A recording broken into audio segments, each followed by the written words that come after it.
Hello students, hope you all are doing well, and as I always say that stay at home, be safe and strictly follow the rules of lockdown given by the government. So it's my fourth online video class on company law with you all. So now let's come on the main topic. My subject is company law, unit 3 and the topic is directors.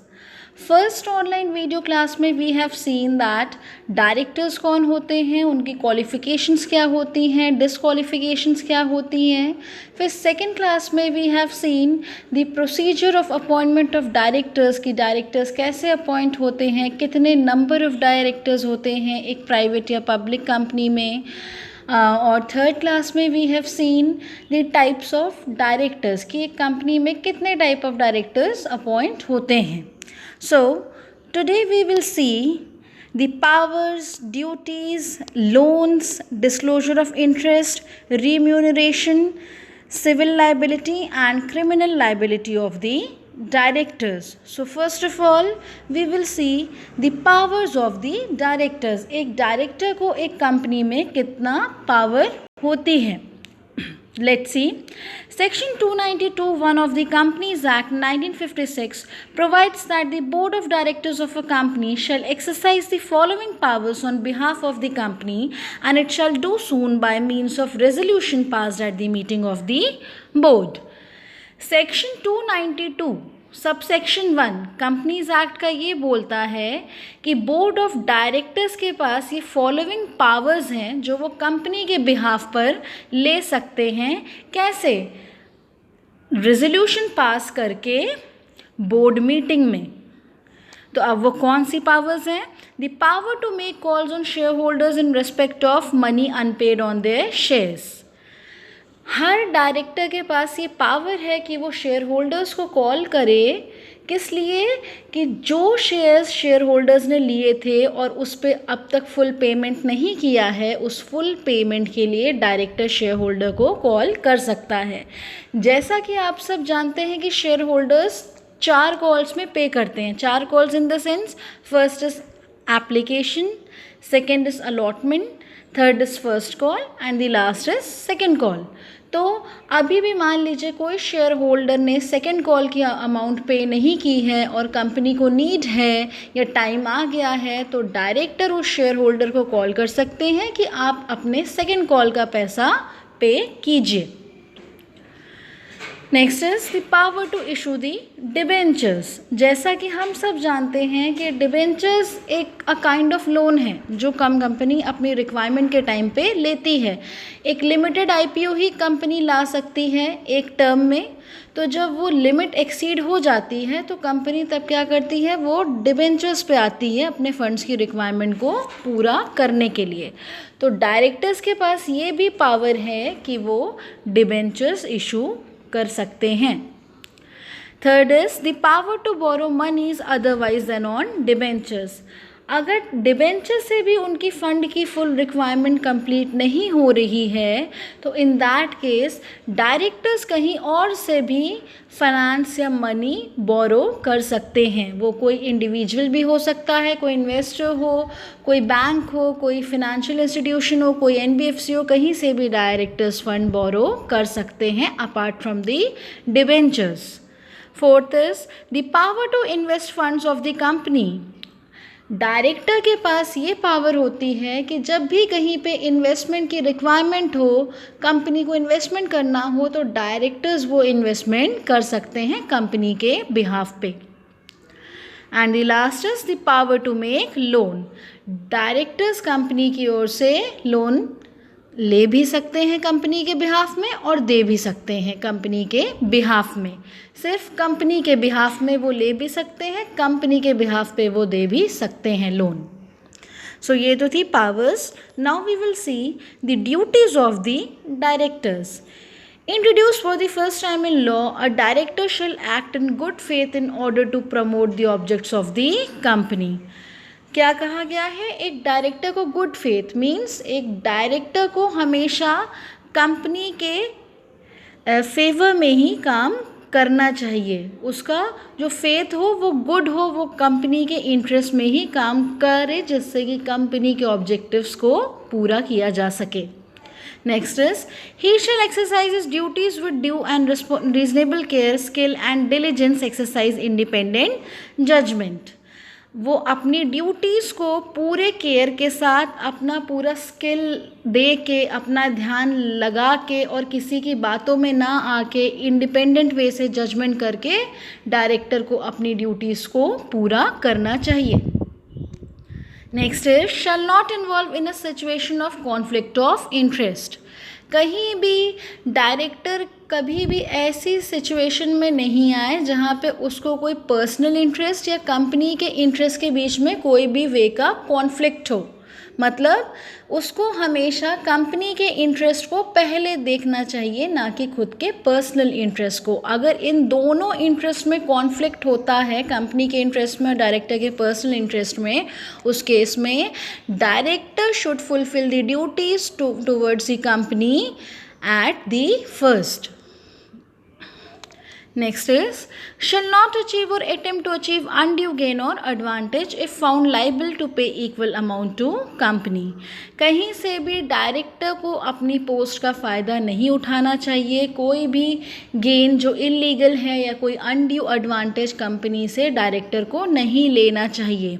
और अगर director कभी भी किसी भी गलती में liable पाया गया, मीन्स कि उसको कोई भी गलती करते हुए पाया गया या उसका नाम पाया गया या उसका इन्वॉल्वमेंट रहा, तो उस केस में वो कंपनी को फाइन भी देने के लिए बाउंड है, और जो भी वन पनिशमेंट हो वो उसको सफ़र करना होगा। सो ये तो थी duties. Now we will see the next topic, that is loan to directors, section 185। No company shall directly or indirectly advance any loan, including loan represented by the book debts, gives any guarantee or provide any security in connection with the loan to any director, any other person in which director is interested, which means a director of the lending company or of a holding company, partner of a director, relative of a director.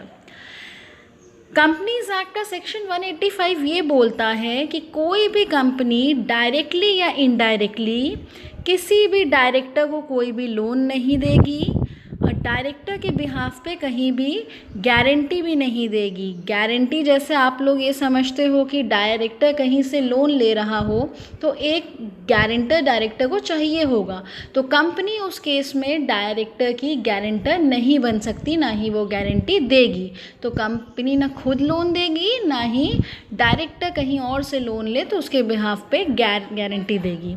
और सिर्फ director ही क्यों, director से जितने भी person related हैं, means जितने लोग director में इंटरेस्ट रखते हैं, जैसे कि पार्टनर, डायरेक्टर का पार्टनर, ये भी अगर कंपनी से लोन चाह रहा हो तो इसको नहीं दिया जाएगा, डायरेक्टर की किसी भी रिलेटिव को नहीं दिया जाएगा, और डायरेक्टर ऑफ लेंडिंग कंपनी और ऑफ अ होल्डिंग कंपनी, इनको भी लोन नहीं दिया जाएगा।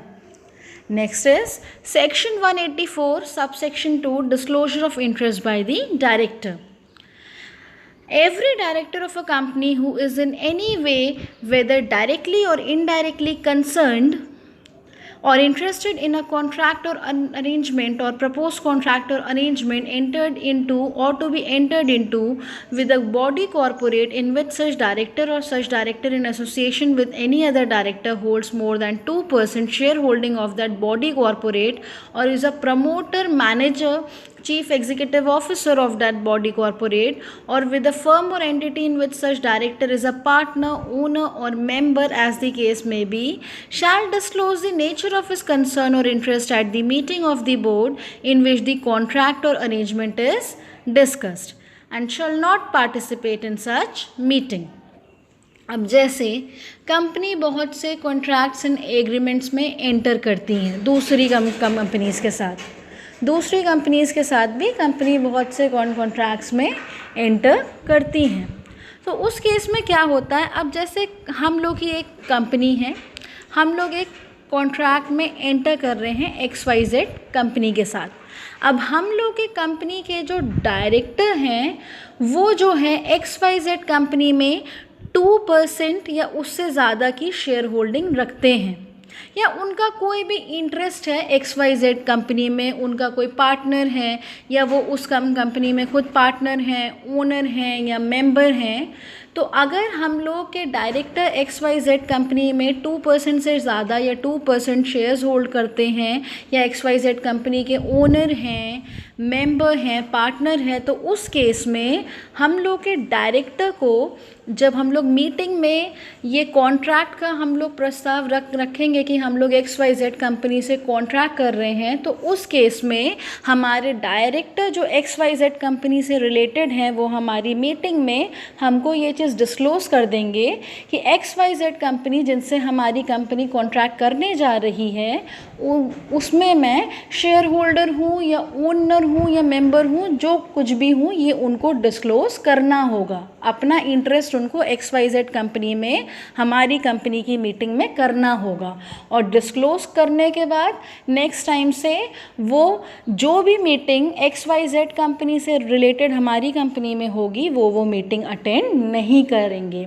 आई रिपीट कि जैसे कि हम किसी कंपनी से कॉन्ट्रैक्ट में एंटर हो रहे हैं, जैसे XYZ कंपनी से, तो हमारी कंपनी का कोई भी डायरेक्टर अगर XYZ कंपनी में 2% या मोर देन 2% शेयर्स होल्ड करता है, या तो वो XYZ कंपनी का ओनर है, या तो उसमें पार्टनर है, या तो मेंबर है, तो जो हमारी कंपनी की मीटिंग हो रही है उसमें वो डायरेक्टर अपना इंटरेस्ट XYZ कंपनी में डिस्क्लोज़ कर देगा, और नेक्स्ट टाइम से ऐसी जो भी मीटिंग हमारी कंपनी में होगी वो उस मीटिंग को अटेंड नहीं करेगा। तो ये तो था disclosure of interest by director. अब हम लोग देखेंगे रिम्यूनरेशन टू दी डायरेक्टर्स, कि डायरेक्टर्स को जो तनख्वाह होती है, जो सैलरी होती है, वो किस बेसिस पे सेट की जाती है।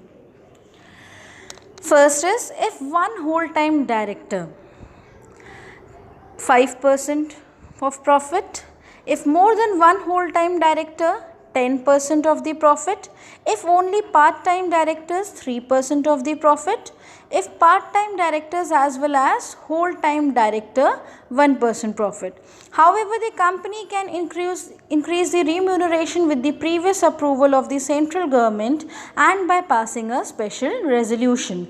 The net profit for this purpose shall be calculated in the manner laid down in section 349 and 350. A director who is in receipt of any commission from the company is not entitled to receive any commission or remuneration.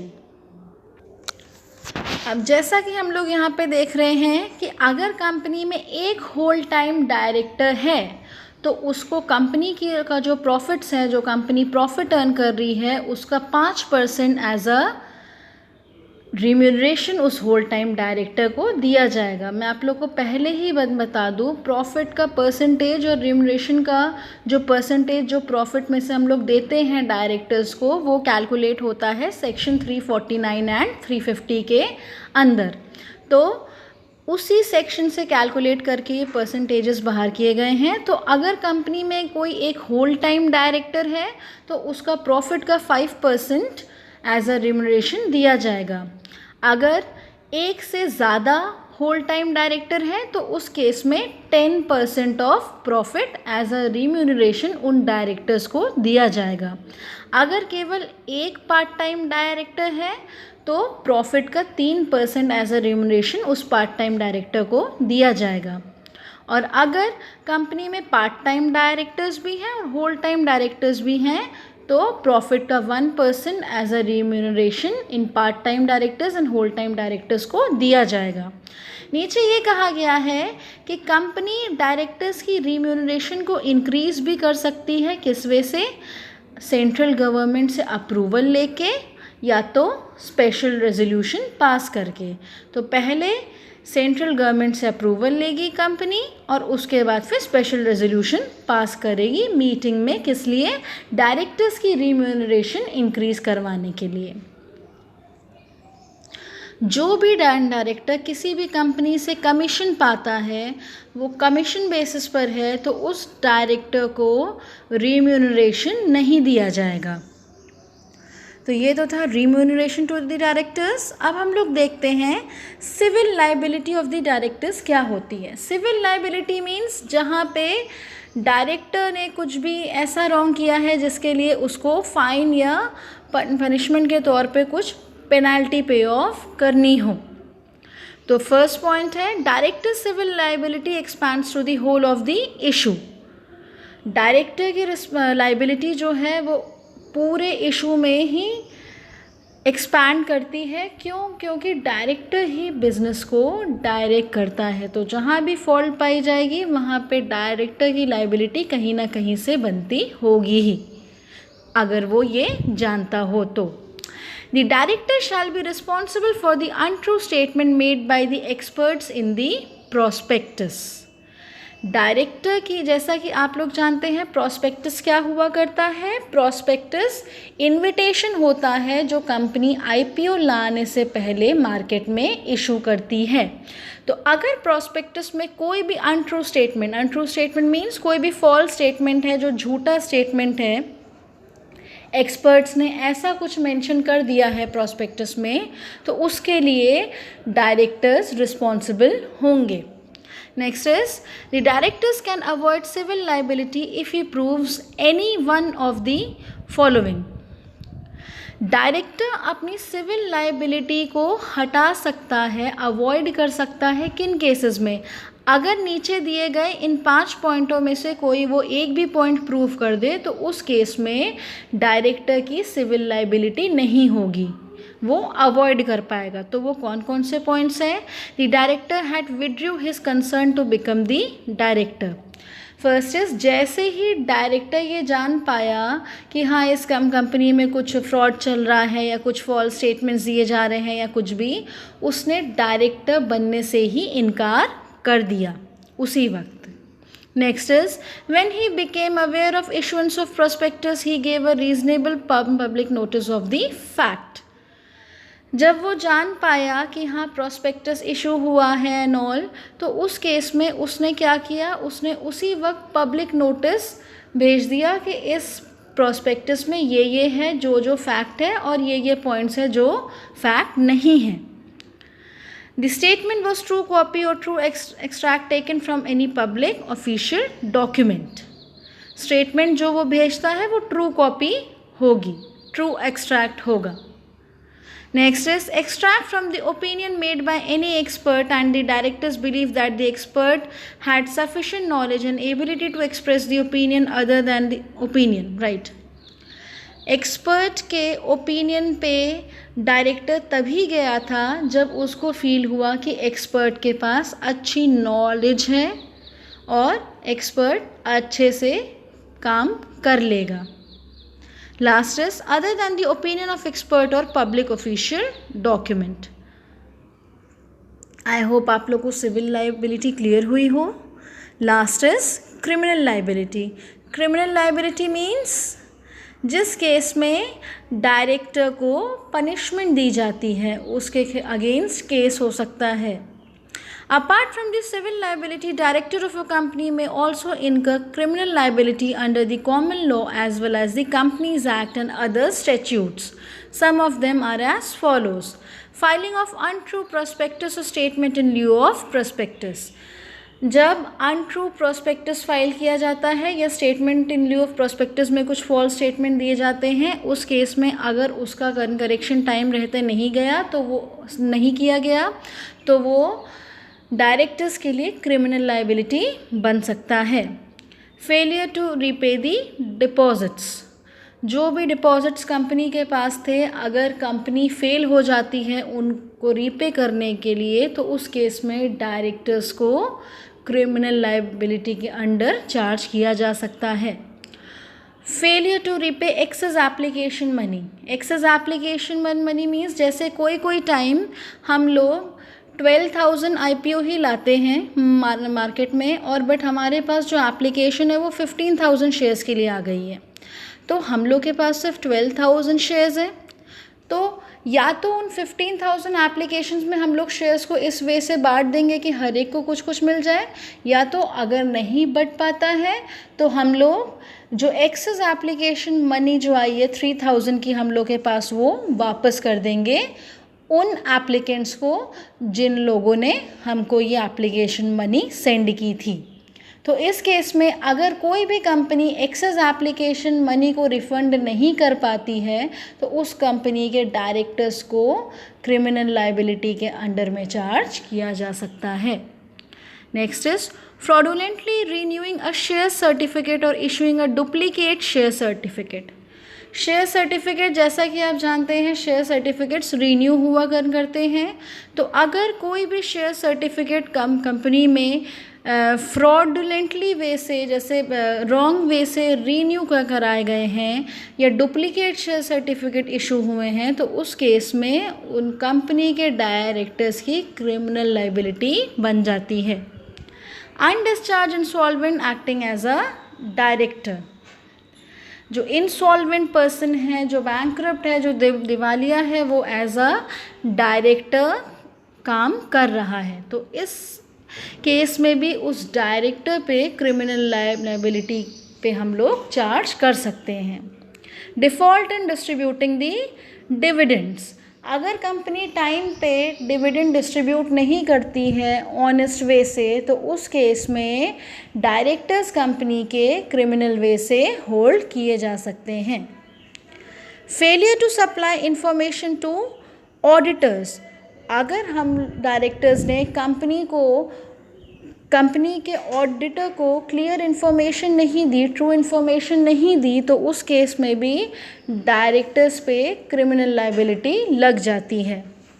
Failure to disclose the interest, जैसा कि अभी हमने आगे ही discuss किया था कि हर director को अपना इंटरेस्ट किसी और कंपनी में जो वो रखता है वो डिस्क्लोज करना चाहिए इन केस उस कंपनी के साथ कॉन्ट्रैक्ट हो रहा हो। तो अगर डायरेक्टर ये डिस्क्लोज नहीं करता है तो उस केस में भी वो क्रिमिनल लायबिलिटी में आ जाता है। Failure to disclose the share holding, जैसा कि हमने कहा था कि उसकी जो शेयर होल्डिंग है या इंटरेस्ट है, इंटरेस्ट किसी भी वे से हो सकता है, वो उस कंपनी में ओनर हो सकता है, मेंबर हो सकता है, पार्टनर हो सकता है। तो अगर वो शेयर होल्डर है तो ये चीज़ भी उसको डिस्क्लोज करनी है। अगर वो इंटरेस्ट रखता है इन सब वेज से कि वो ओनर है, मेंबर है, पार्टनर है, रिलेटिव है, तो वो भी उसको डिस्क्लोज करना चाहिए। And the last is acting as the director or manager after the removal by the company law board. जब कंपनी लॉ बोर्ड ने एक डायरेक्टर को उसकी पोस्ट से हटा दिया है, रिमूव कर दिया है, और उसके बाद भी वो डायरेक्टर एज अ डायरेक्टर ही वर्क कर रहा है और खुद को रिप्रेजेंट कर रहा है बाहर एज अ डायरेक्टर, तो उस केस में वो क्रिमिनल लायबिलिटी में आ जाएगा। आई होप आप लोग को क्रिमिनल लायबिलिटी क्लियर हुई। आज हम लोग यहीं तक देखेंगे। तो आज हम लोगों ने क्या क्या देखा? Powers, duties, loans to director, disclosure of the interest, remuneration, civil liability of the directors and criminal liability of the directors. Next online video class में हम आएंगे नए टॉपिक के साथ। Till that time, take care and have a nice day.